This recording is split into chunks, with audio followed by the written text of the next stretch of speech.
it's Jenny Fleisa Polyp, and I've got Dad here and I've got Mike with me. We had previously asked for questions from you guys to the four of us, including Mom. And as you notice, Mom is not here with us. For a full explanation of that, you can see my previous video. Unfortunately, we lost Mom. And so in my last video, I talked about the events that led up to that and the experience of losing her. So what we're going to do today is Dad and I will answer the questions that were posed for Mom. And so we'll get started. So Dad, the first question, and this is for all of us, and this actually is for Mom too. So, but we'll save Mom's questions to the end.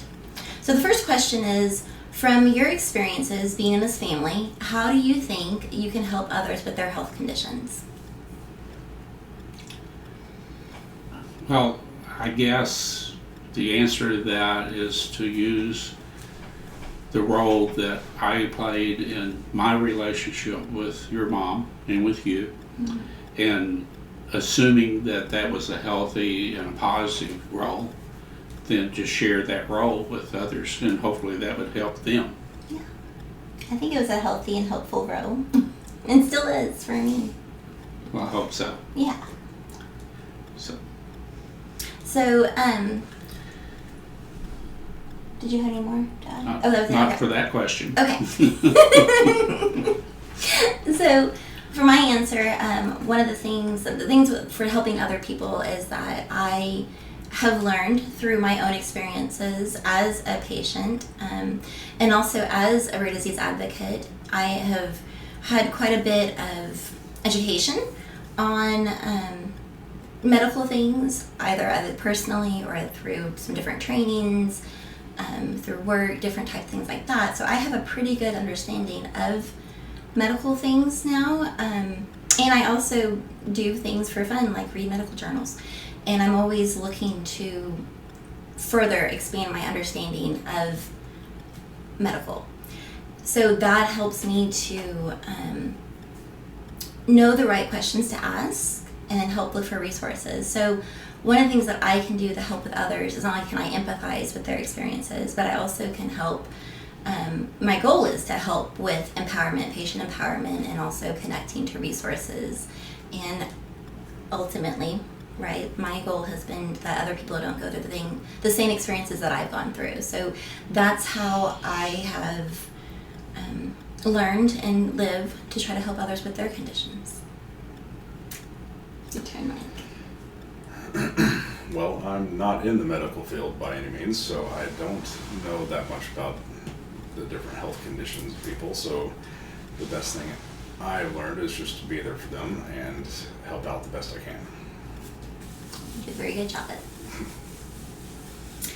So Dad, the next question specifically for you is, what can the healthy partner do to not only stay in the relationship but be the support the family needs?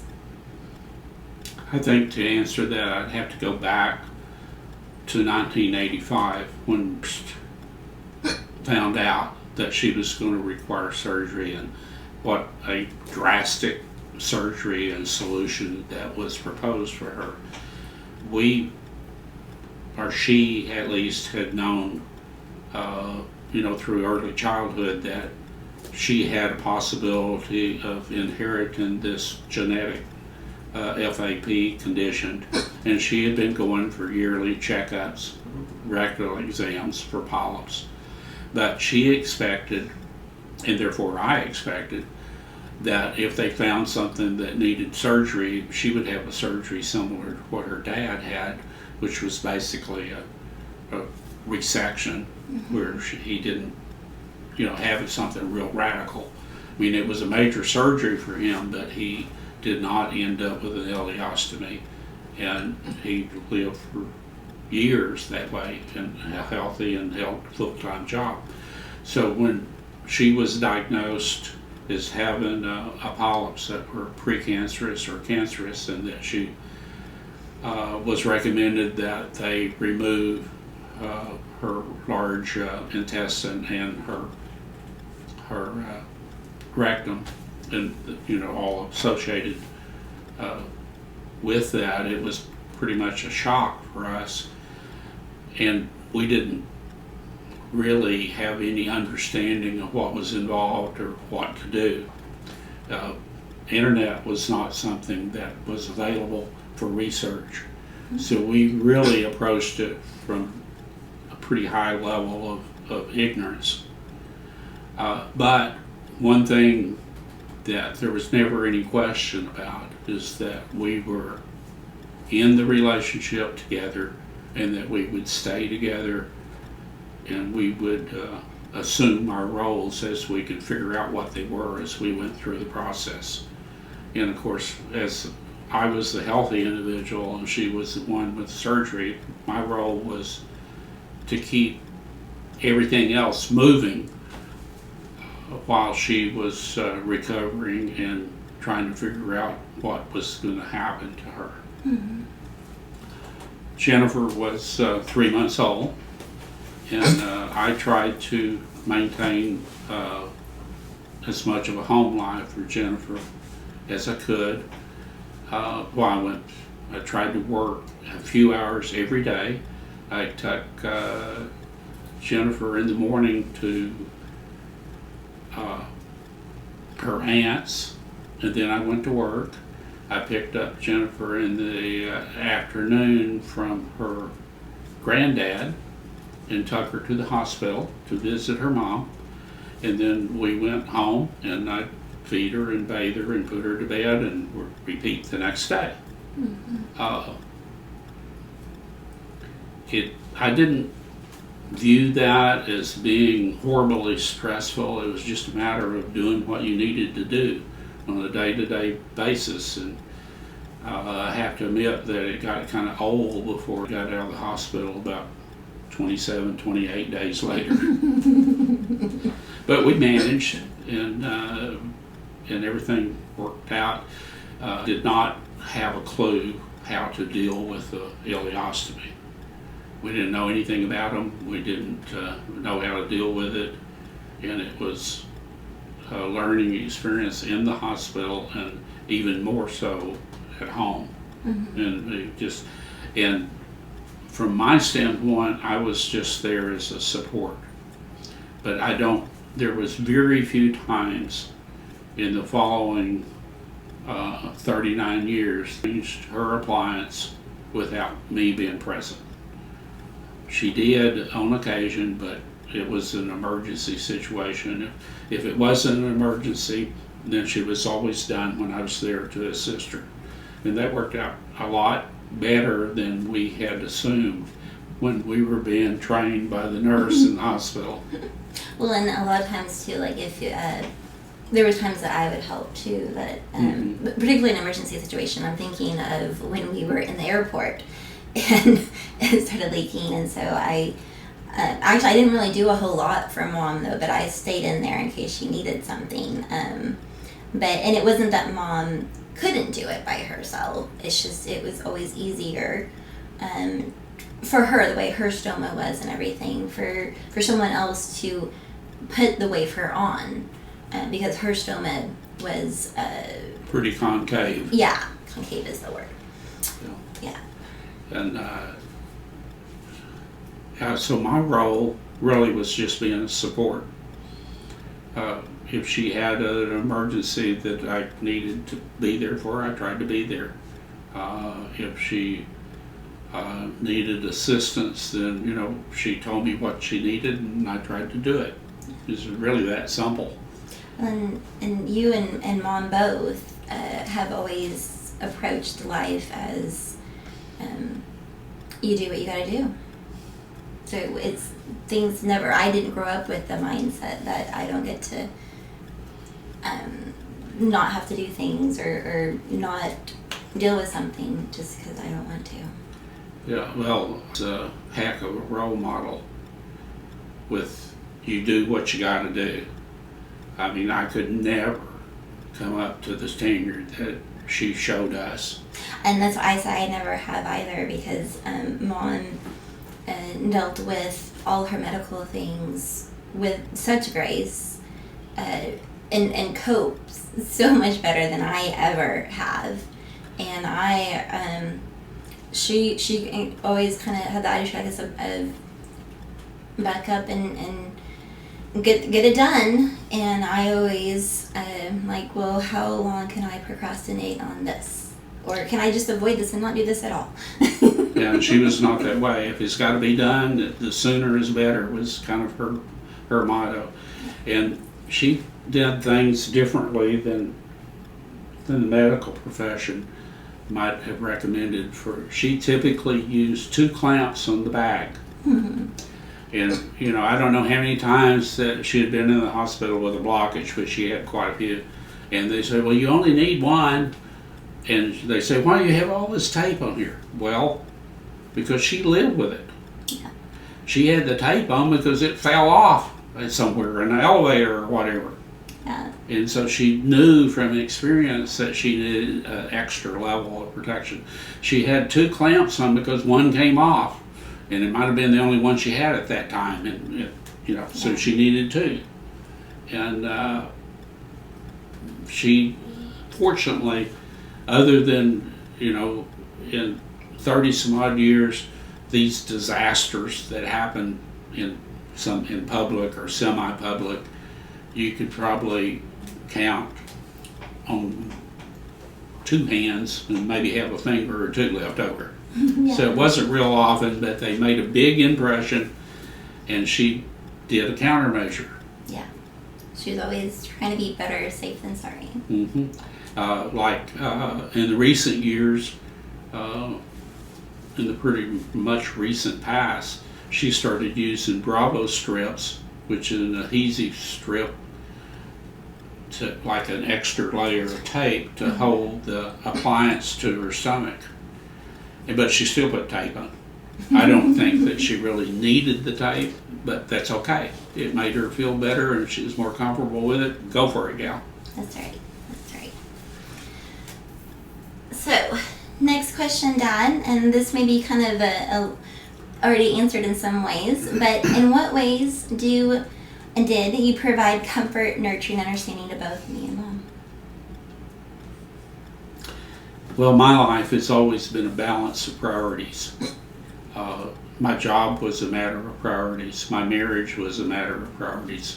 Being a father was a matter of priorities. Being a husband was a matter of priorities. So whatever rose to the top that you had to deal with, whether it was being a father to my daughter while my wife was in the hospital, well, that's what I dealt with.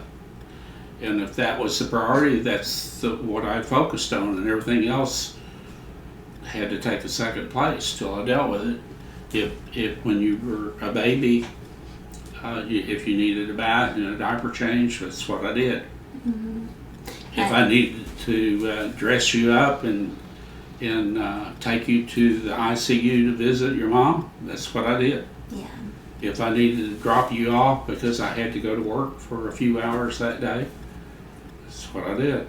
But I tried to shove all of those priorities into every single day. Yeah.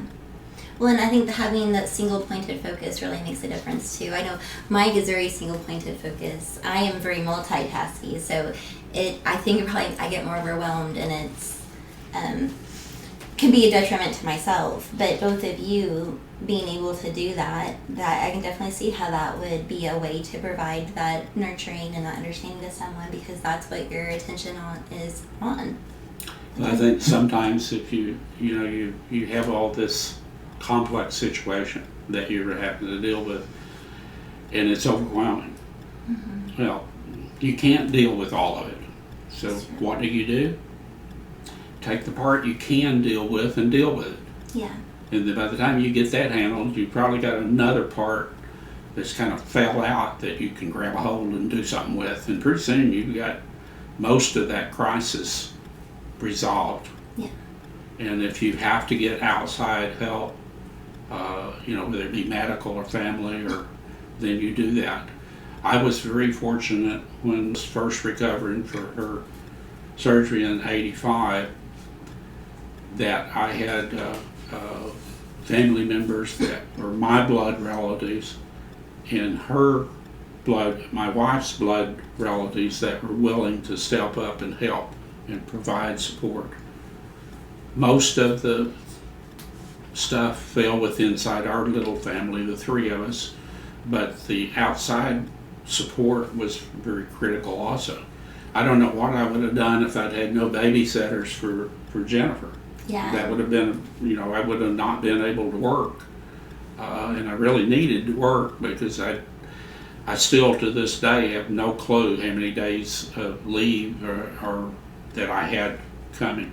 HR never was involved, so I don't know what the rules were.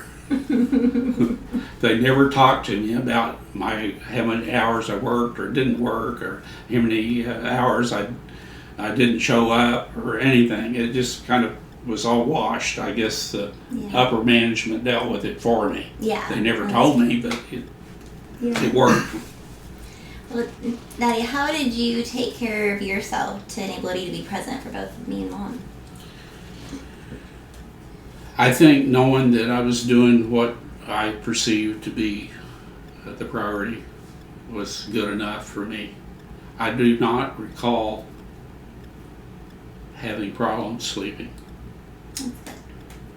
And as far as I can remember, when I put you to bed and I went to bed an hour or 2 or 3 later, that I went to sleep and woke up whenever the alarm went off and got you up and dressed, and away we went on another day. And it all worked. It was kind of a, looking back, it was just kind of a big blur. I don't know any details, but I managed it. We had animals that had to be fed, and we had house things that needed to be done. We had bills that had to be paid. I had a child that needed to be watched over, and a wife that needed to be visited and encouraged.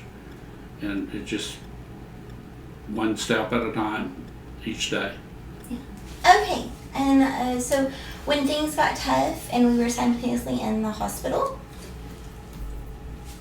or ill, and I know you mentioned my aunts and my grandpa, who I remember being very involved in all throughout my childhood, particularly when either Mom was in the hospital or I was in the hospital. But did you reach out to anyone else for help with the day-to-day, or even just support for you? That's a good question. Well, primarily you had the one aunt that worked nights, so I could drop you off in the daytime, and then when she went to work, she could drop you off with your grandpa. The other aunts worked or did not live in town. Your aunts on your mom's side either worked or never volunteered, so they were not involved at all. We had some neighbors that, if an emergency arose, that were willing to watch you, and if I needed to, they would take care of the animals. Yeah. But I don't recall during at least that first surgery needing that. Now later on, I can remember at least one situation where I needed to take to the emergency room, and we got a hold of some neighbors, and you spent the night with them. Okay. Well, I remember a lot of times your 3 sisters, my aunts. I know, like you said, like you between the 3 of them and my grandpa, then they kept me either during the night or during the day and whatever, so that you could do things. But they also, and that carried on even into when I was older. And I remember one of my aunts that had, I consider they helped raise me, my 3 aunts and my grandpa, because I spent so much time with them growing up, because not only because you guys wanted me to have that relationship with them, but also because we needed their help. But I know when my aunts, particularly one of those 3, would often come up and relieve you guys from the hospital duty when I was in, and let you go home and rest or go eat or something, and she'd stay with me, and she was always protective of me too, and I always appreciated that. Right. Well, later on, well, actually during that first surgery, I had a sister that came up to the hospital and said, "You need to go eat. Us go." And so we went to a restaurant there close to the hospital, and she bought me a meal, and that did help me get through that night. It went in surgery that morning at 10 o'clock, and she arrived in ICU the next morning about 5 o'clock. So not quite 24 hours, but it felt like 120 I bet. by the time it was done. Later on, when Jennifer started her surgeries and hospital stays, I had 3 of my 5 sisters, and the 3 lived in Oklahoma City, and they were all willing to provide whatever support that they could. And we did utilize that a lot more than we did just was sick. And then your grandpa was there and willing to help. I don't think that your grandpa ever went to the hospital to visit. And I don't think my the other 2, the 3 aunts, I don't think they ever did either. They did. Oh, okay. But they didn't like it. Okay. They didn't like it, but they did show up a few times. But either way, I always knew that all 4 of them deeply cared about me and Mom and you. And From helping other people, the only advice that I have is that once you determine what needs to be done, you got to just do it. There's no escaping it. You determine that this or that or whatever the situation is, once you determine that these things have to be, you just got to start chugging away and just work your way through them. You can't, there's no choices. You made the commitment. There was never any question that Ann and I were not going to be a couple, and that we were not going to be parents. So once you've made that commitment, then everything else just kind of falls in place. Okay, I got this mountain that I got to deal with. I got this crisis that I got to deal with. We got to take the emergency room. I got to take Jennifer to the emergency room. Well, okay, let's get with it. It almost invariably happened in the evening or the middle of the night. And, okay, so I won't get any sleep tonight, but I'll still work a few hours tomorrow if I can. And you just do it. yeah. It's the best way to state it. And, fortunately, I never stressed myself out enough that I got sick. That's good. That's a hard thing to do, to not stress yourself out that much. Yeah, it's, I was focused on doing what needed to be, and my body just came along for the ride. I'm glad it did. Mike? Many couples and families start healthy, then chronic illness may appear and it breaks the family apart. Now, my chronic illness was already here, so you didn't have quite that experience with us starting. But what would you say that the healthy partner can do to not only stay in a relationship but be the support the family needs? Well, like you said, you already had this chronic illness when we met, so I didn't have to deal with already being in the relationship and then having this come about. So I pretty much kind of knew what I was getting into when we started dating. So I didn't see any point in running away though because of it. Really, I just try to be patient with you and do whatever I can to help out and, you know, make sure I'm there for you when you're not feeling well, and you know, yeah, like I said, just be patient. Yeah. And I know there's a lot of times that can be trying, because It can. yeah, and you didn't have to have that adjustment period as far as from healthy to sick. It's No, yeah, I'm not sure what you were like when you were healthy. I don't know either. But it wasn't a new role that, as far as you had a role in the relationship, and then everything changed and you had to find a new one. It was, if you're in this one, this is your role. Pretty much. And I think, like, you know, like how I think you approach it like how Daddy does. You made this commitment, and it's not a reason to you to not keep that commitment.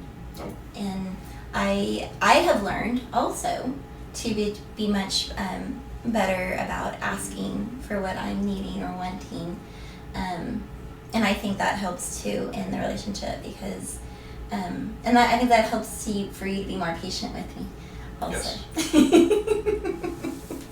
So there's learning from both sides.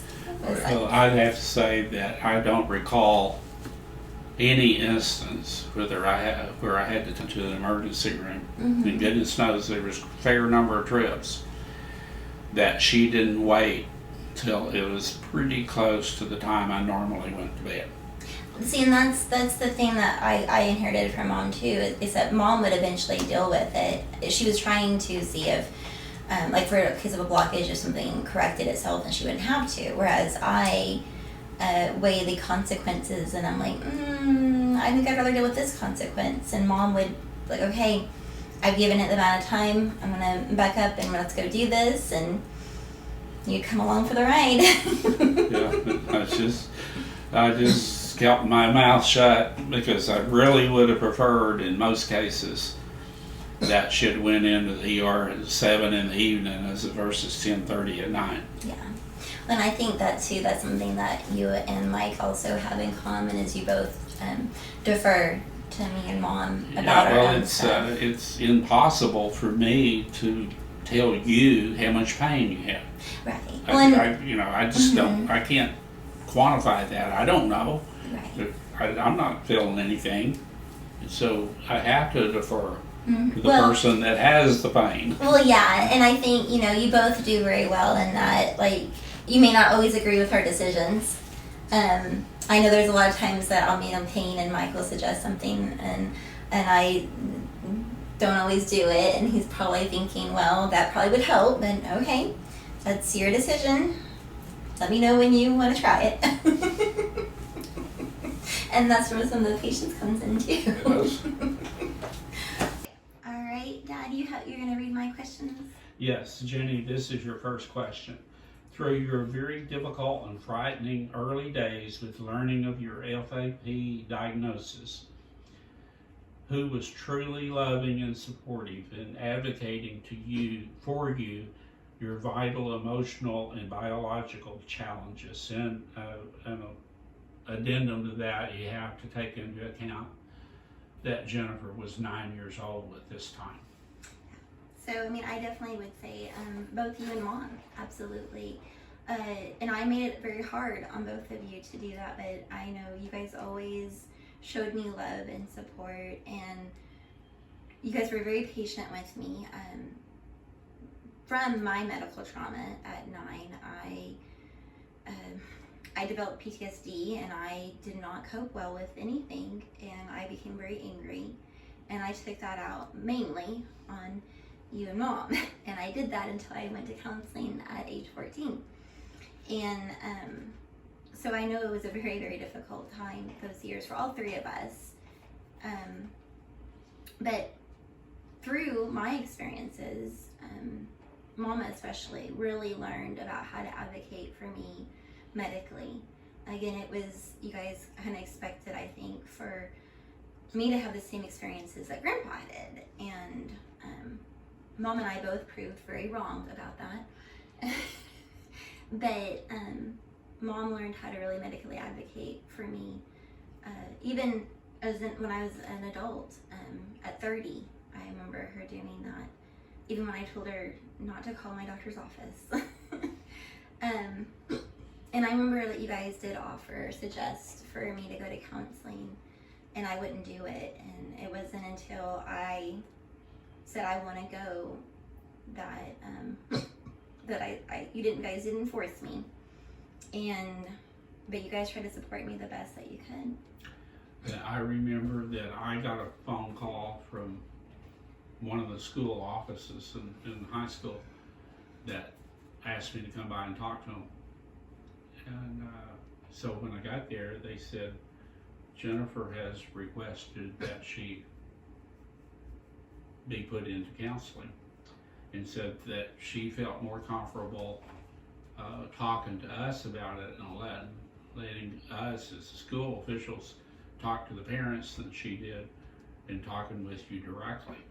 And so I rushed around and figured out through my health insurance who we could go through that was covered, and you know, there was an option, and we chose who we thought was best suited, and introduced Jennifer to this lady, and it must have been a pretty good decision, because I think you stuck with this gal till she retires, a number of years. Yeah.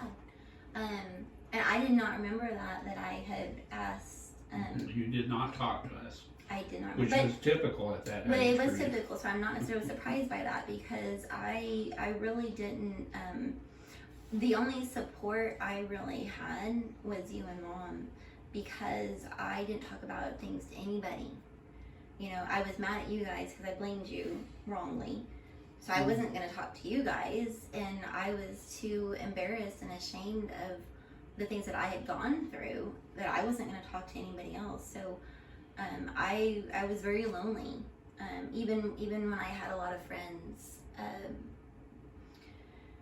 because I was alone in all of it, and that was of my own choosing to be alone in it. This might be kind of off subject, but I think it's important. Mm-hmm. One of the things that we found out, especially after your mom had surgery, you know, she was not prone to just broadcasting that she had had this drastic surgery and that she had an ileostomy and you know, she had a bag and all the negative connotations that went with it.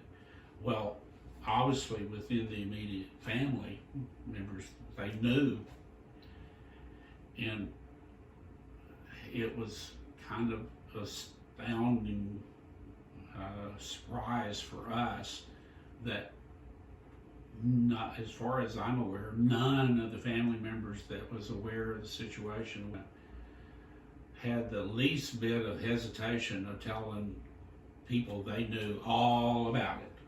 They shared all of that, and didn't hesitate, which really did not make kind of real happy camper. No. And what was ironic about that is one of the ladies had permanent makeup.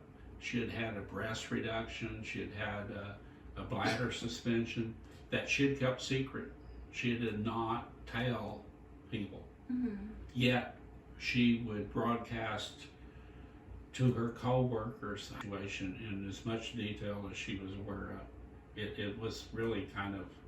It was very upsetting for Mom. It was very, to her dying days, it was upsetting to her that they would, she felt it was a betrayal. Well, sure, of her confidence. Yeah. And you know, it's pretty amazing. I watched Mom transform over my life, and the fact that she was, I know she didn't went to necessarily, especially herself, broadcast to other people so much, and she didn't want other people to either. But with my advocacy work for FAP and short bowel syndrome, Mom never told me. I mean, and I talked to Mom about things like, this is what I want to do, and she never told me that she was uncomfortable with me doing it. And I think that's a big, part of it's right. I'm her daughter, and we're doing advocacy work. But I think she also, knew I would be doing it respectfully, and it wasn't something that I had her permission to share these details of her. And I'm so grateful that she did give me that permission, because it's something that has really become a family affair and has meant a lot to me. And I know that her story has touched so many people. And I particularly been hearing that when mom was, when mom was in the hospital, or this last round, and with her death and everything. It was quite a gift that she gave the world to let me share her story. And there were times that she even helped share it herself. Yeah, she never was comfortable telling her immediate circle of acquaintances and friends about the details of what she went through. Mm-hmm. And I know she came home on more than one occasion and said, this person is going to have a resection, and they're going to have an ostomy for a number of weeks before they're reconnected, or whatever the situation is. And then she would say, and this person over here said, well, they would just soon die before they went through that.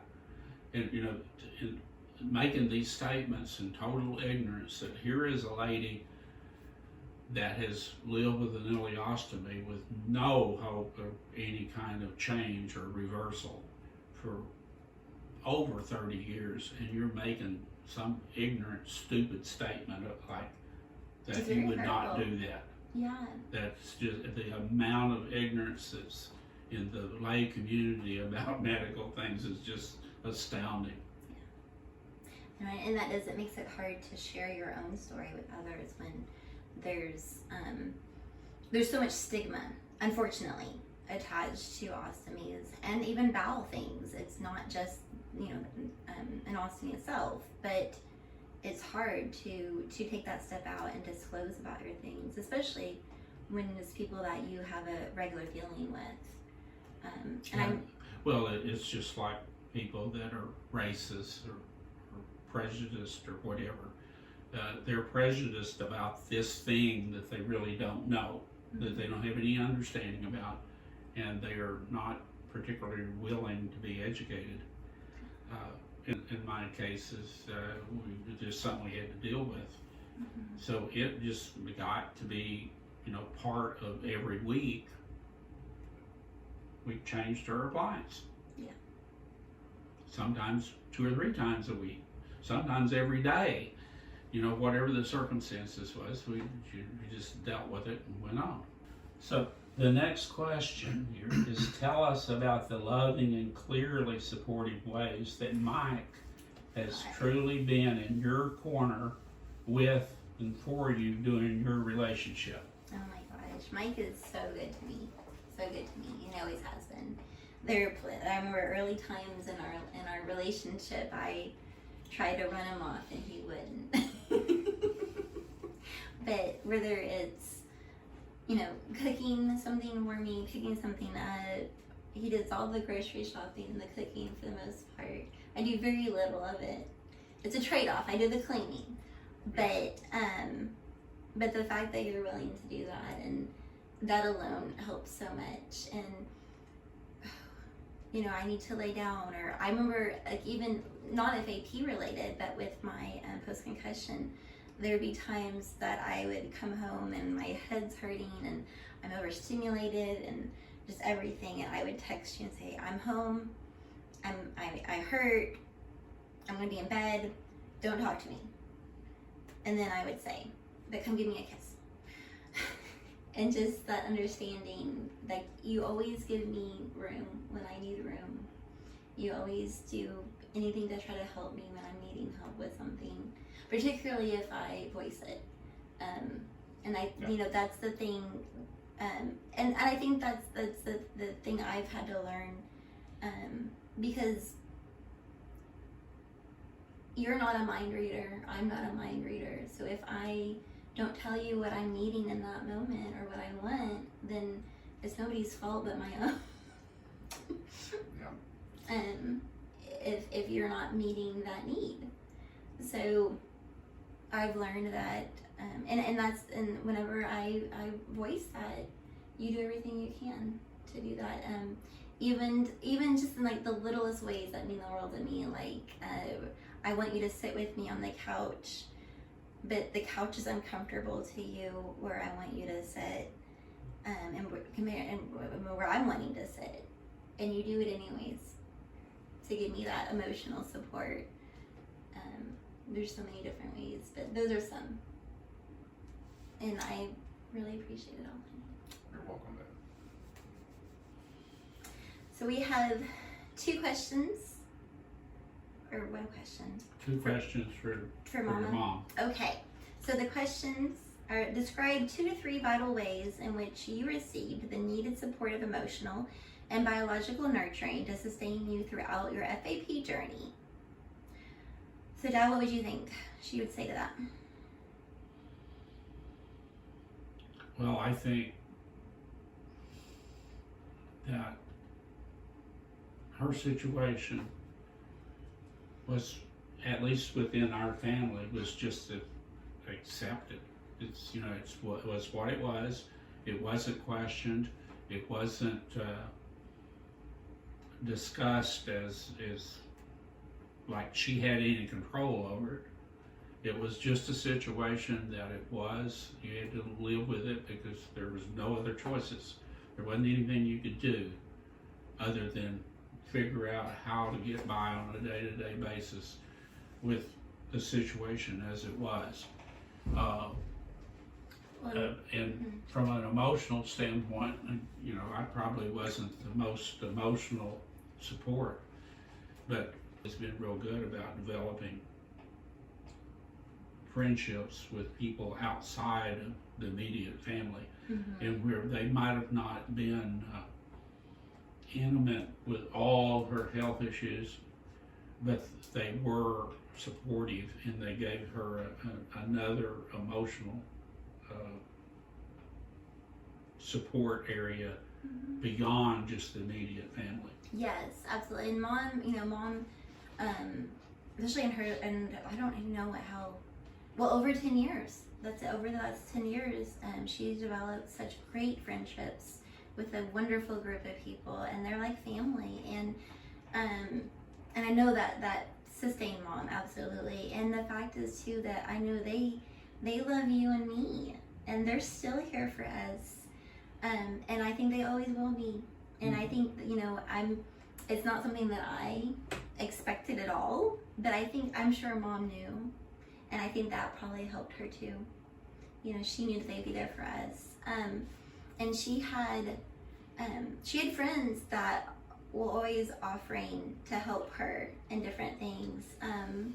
And another way is that you and Mom both know that Mike is there for you, because Mike knew when we started dating that we were a package deal, the 3 of us. So if my parents needed help, I expected him to do what he could, and he knows that, and it's always been willing and offering to do things, and I think that added another layer for Mom. Yeah, I don't think that I got the emotional support and nurturing that she really desired from her family members outside of her immediate family. Yeah. From either members in my family or her family, I don't think she had the understanding and the we've got your back attitude that she really needed. Except for Grandpa. And her dad was pretty supportive because he had pretty good understanding because he had his own issues. In the last few years of his life, he ended up with ileostomy, so he definitely could identify with her. But the other, like her sisters or her aunts and uncles or her in-laws, none of them really made any real effort to be there day in, day out for her.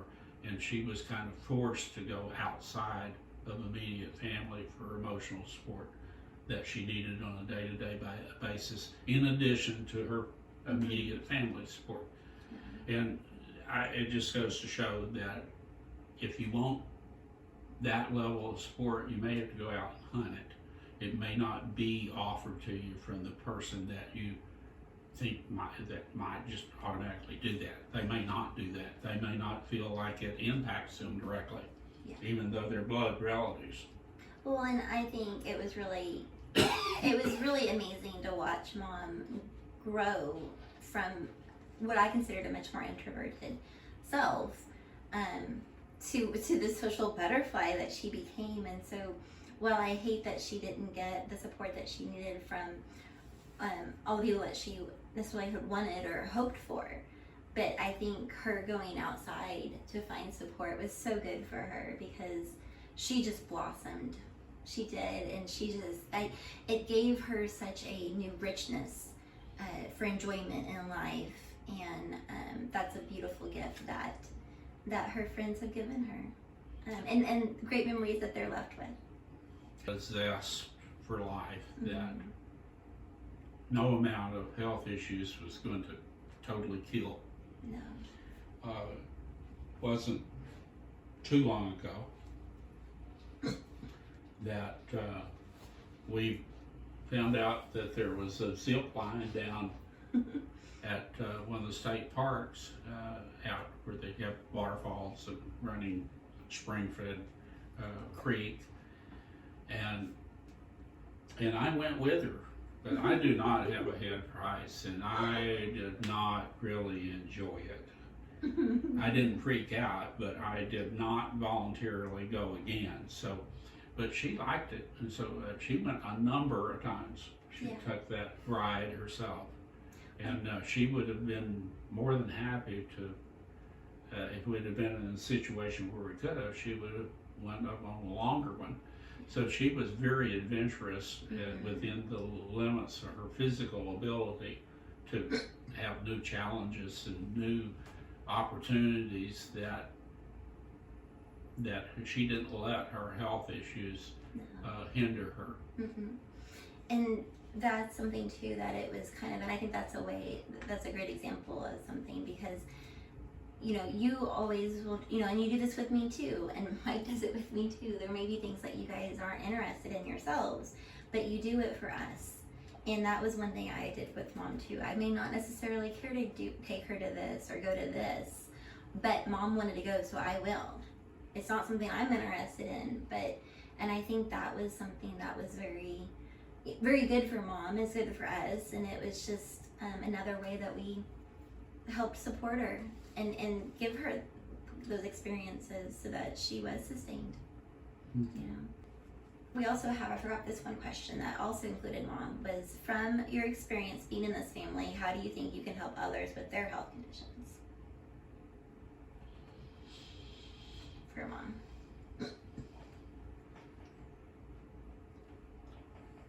Well, I think her example of accepting the things that she couldn't change, realized that you've got situations, health situations or financial situations or job situations, things that you've got to live with that you can't change in the immediate. You may work through time, and over a period of time you may change them, but in the immediate, as it happens, you got to just deal with it. And she was very good at just dealing with the realities of life that were not pleasant, that you just had to do. She's a very good role model. And my role in a lot of that was just supporting her. There was things I couldn't change, and I did the best I could to supply the support that she indicated she wanted. And for me, I know, I mean, yes, I'm her daughter, but she was always so good about checking on me and asking what she could do to help me if I was having a bad health day. And that was one thing that I think she did that with other people too, that she, to help other people with their conditions. I know that she would take her friends to their appointments if they needed someone to take them and things like that. And, you know, I think Mom, I know for me, she always gave me so much emotional support to help me with my health conditions, help me cope with it. But then she also would do the physical. You know, there were so many times that she'd come over and do my dishes for me. I'm like, well, you don't have to do that. It's okay. I'll help you out. And just the little physical things of taking someone to an appointment or doing their dishes and things like that. And she'd shop for you. Mm-hmm. She did. And she'd run other errands if you asked her, or she knew that you needed them. She was very willing to spend time and effort to help other people, not only you, but her friends or neighbors or whoever she knew that might need some kind of support. Yeah, I mean, I know with one of her best friends, she'd cook food and she'd share it with them and try to help, lessen that burden for them and things with their own stuff. And there's more than one person that she would take to see the doctor, as you mentioned. Yeah. Or she'd take them to wherever they needed to go if it fell within her schedule capabilities. And the last question for Mom is, what advice would you have for a young couple contemplating children when there's a risk of passing on an inheritable disease? In your mom's situation, we talked about having more children. That her situation might be different than other young couples. You know, if you're a young couple and you have a child and you're thinking about having more and your health is stable and there's no medical reason not to have children other than the possibility of them inheriting a disease, that's one thing. In a particular case, after she had all these health issues after she had a daughter, well, and her health was already precarious, so that made the situation more complex. Her doctors told her, said, medically, yeah, you could probably have a baby. You could get pregnant. You could probably carry it to term. But you might not survive. And to me, enough said. No further discussion needed. If it's a choice between another child and losing my wife and the mother of children, no way. Yeah. We're going to be happy with one child. If it was a choice between having 2 or 3 kids and not having a wife to partner with me, and she agreed. Yeah. And we did not have more children because what good would it do to have 2 or 3 kids and not be alive to enjoy them? Yeah. I just couldn't see that. We talked about the possibility of adoption, but her health was so unstable that we never proceeded down that road. Yeah. It just, it would have been difficult. And I don't think she ever had any regrets, and I know I never had any regrets that we didn't take those steps. Her health was more important to me than more children running around the house. Yeah. Especially if they had a bad attitude all the time. And I proved to be more than enough, didn't I? You improved. I did. I went to counseling. I started coping with things. I think every situation is different, but for young people, there's so many options about depending on your health what your options are, and you really want children, there's lots of ways of getting children in your life without carrying them through 9 months of pregnancy.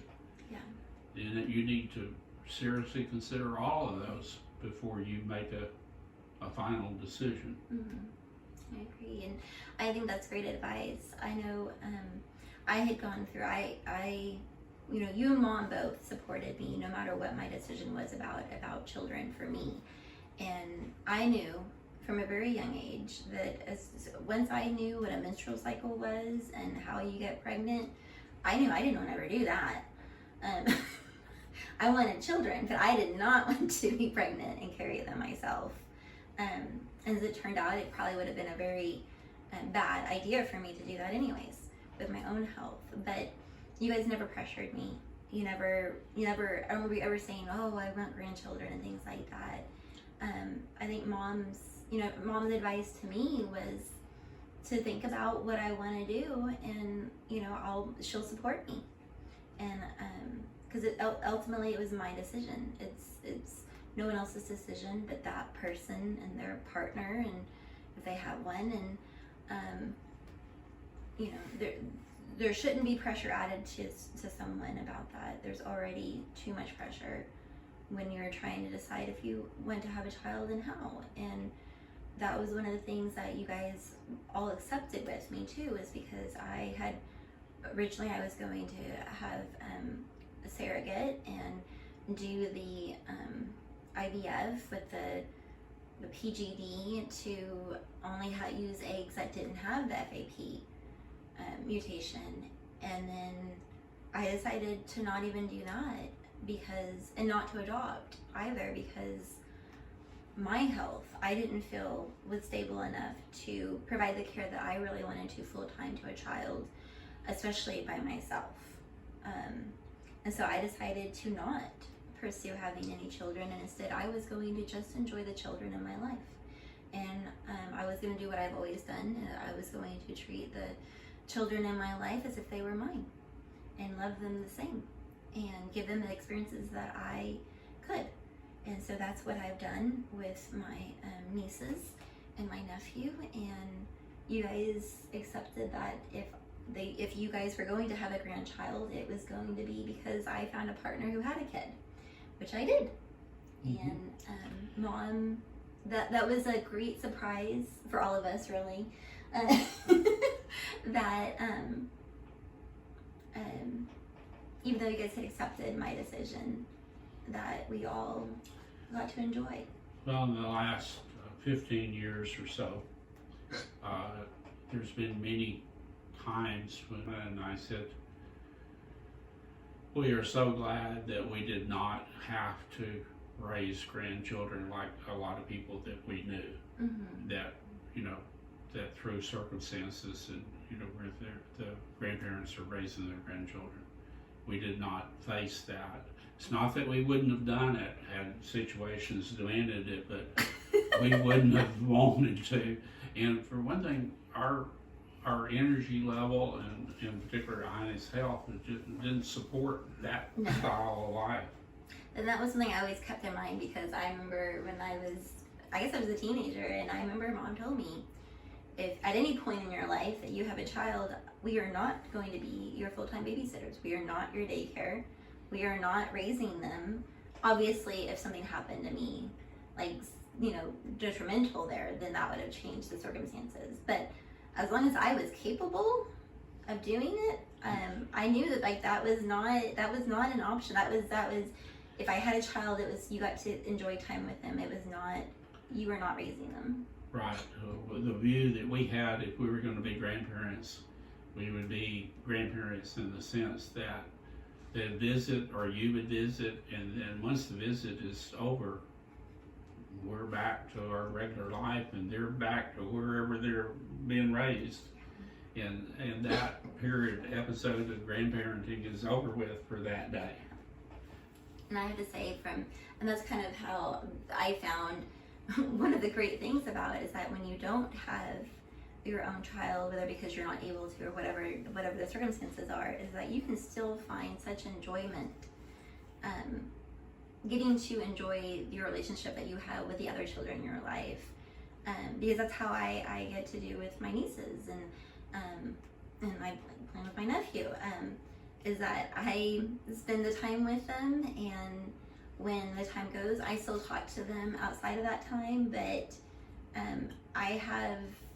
there's a lot of great enjoyment to have for that time without the added stress on my health or me risking not being able to be there for them or provide them what they need and things like that. It can be very freeing to not have that responsibility, and the responsibility is just to love them like your own and do what you can to help them as they're growing up.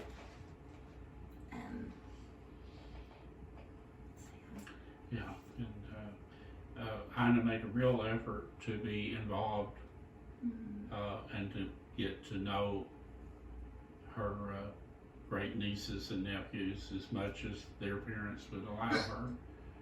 And she's made an effort to be involved in your life and with Mike and his son. And I think she enjoyed the role that she had, and she looked forward to seeing everybody and visiting with them. And she, over the years, she had, like you mentioned, she had become a very social person, a lot more so than she was when we first started dating. It was kind of exciting to see how she changed and grew through the years. It really was. And I think that's the key right there, is what mom's advice would be, is that whatever role you decide to have, to find enjoyment in it. And as they say, and it's not just idle talk, you should be a better person for the people in your life. And hopefully they're a better person because you are in their life. Yeah. And if it's a negative situation, you really need to think very hard and sincerely about keeping involved in that. Yeah.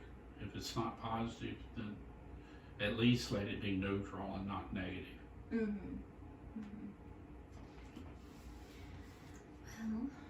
I think we were all better for knowing Mom in our different roles, and I know I'm better for knowing all of you in your roles with me. And I appreciate your guys' time to sit here and answer these questions with me and share your stories and your insights. You're welcome. You're welcome. Thanks, guys. Thanks for watching. Be sure to check out Life's a Polyp blog and shop, and subscribe and like, and I'll talk to you soon.